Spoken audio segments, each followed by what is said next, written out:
the idea of just listening, it's really hard to listen. There's almost nothing you can do that's more transformative than that. And the reason for that is that just listening gives the other person an opportunity to just think. And so then you might say, well, what are they doing when they're thinking? And here's what they're doing is they're asking themselves questions and looking for a revelation. They're trying to sort through information so that they can determine the best pathway forward. And they're trying to update and develop their vision for their life.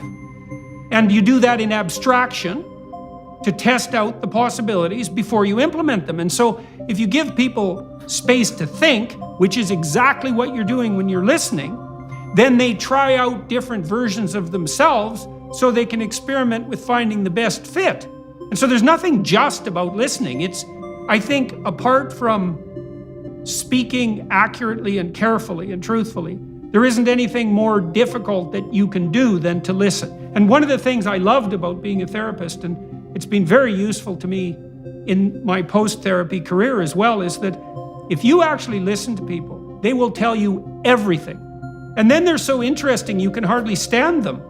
First is have some faith in your own reactions, not as solutions to the problem, but as points of inquiry. So for example, when we're talking, questions arise in the theater of my imagination, and topics pop up, and I'm willing to put them on the table.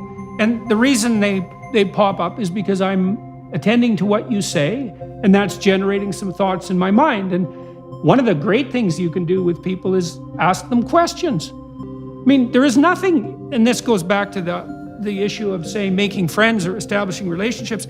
There's nothing that people want more than to be attended to. That's why advertisers spend so much money trying to garner attention. That's why social media companies spend so much money garnering people's attention. Attention is the fundamental currency. And so people love to be attended to. And so you dispense with the idea that you're just listening, is you're watching the other person and you're listening. And then you're attending to yourself and watching and listening, because you'll see that as you focus on the conversation and don't worry about what you're going to say next or how you appear, which makes you self-conscious and miserable and awkward instantly, you pay attention to the conversation and then you watch what happens inside, and this question comes up and you say, well, I have this question. And you don't evaluate the question, you know, not if you're deeply engaged in the conversation, you just lay it out. And you draw the person out and you see, well, I don't quite understand what you said there, or it seems to me that this is a different way of looking at it. What do you think of that? The questions have to be honest. But if you pay focused attention and you ask genuine questions, you've got like 90% of social skill nailed. I think the way to fortify yourself in relationship to that, I mean, I've been embroiled in a lot of conflict, and I really don't like conflict. And I think the reason that I've been embroiled in so much is because I won't delay it. Like if there's an issue at hand, I want to address it right now. And the reason for that isn't that I enjoy it. In fact, I don't enjoy it at all. But what I really don't enjoy is prolonged conflict that never goes anywhere and that never ends. One of the oldest stories that people have been telling each other forever is that ignored things grow in the darkness outside the city until they become monstrous and break down the walls. And so you think, well, I'm afraid of listening, I'm afraid of hearing the problems. And that's fair enough. It's no wonder you're afraid. But you're nowhere near afraid enough of not doing that, because that's a bloody catastrophe. That'll be a bomb that'll go off in 10 years and blow up your marriage. You'll find out that your wife had an affair because, well, for her own reasons and because you didn't pay any attention to her for like 15 years. And then you think, well, I was afraid to pay attention, and yeah, fair enough. But now look where you are. You're in hell, and that's just not an improvement. So, you know, there's problems of various size out there in the world.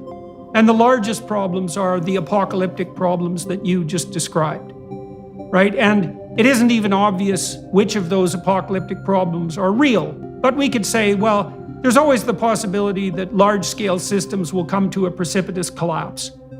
And we have to live with that. That's true in our own lives. We could die at any moment. So could the people we love. Like our cultures can fall apart. The apocalyptic terror is always beckoning as a possibility. Your own nervous system will tell you that. Imagine you're facing a problem that's so big that it paralyzes you and it turns you into a tyrant. Okay, that's too big a problem for you, obviously. And what you have to do is you have to scale back the problem until you find a dragon that's a size that you're willing to contend with, that you'll actually contend with. And so, maybe you shouldn't be addressing the large-scale political problems of the world because your own house is a bloody catastrophe. And you watch the news and it paralyzes you and turns you into a ranting tyrant, and that means you're not the man for that job. You have to scale back, and maybe if you scale back and practiced straightening things up at the local level, which isn't trivial or easy, you get better and better at it, and then you could face larger and larger catastrophes and practically and productively, right? Instead of virtue signaling and going astray. You do this in therapy is if someone is having a hard time making friends, you break that down into micro steps. And one thing you might have to do is you might have to teach the person to introduce themselves. And their problem is, I don't have any friends. It's like, no, your problem is you don't know how to shake hands and look someone in the eye. Right? And then you might say, well, can you do that? And they might say, well, I'm afraid to shake hands. It's like, well, can you look at me? Can you stretch out your hand? Can you touch my hand? I mean, this might sound trivial, but lots of people are paralyzed with social anxiety. And they have no idea how to shake hands. Yeah. And that just stops them cold, right? Because if you can't introduce yourself, how the hell are you going to make friends?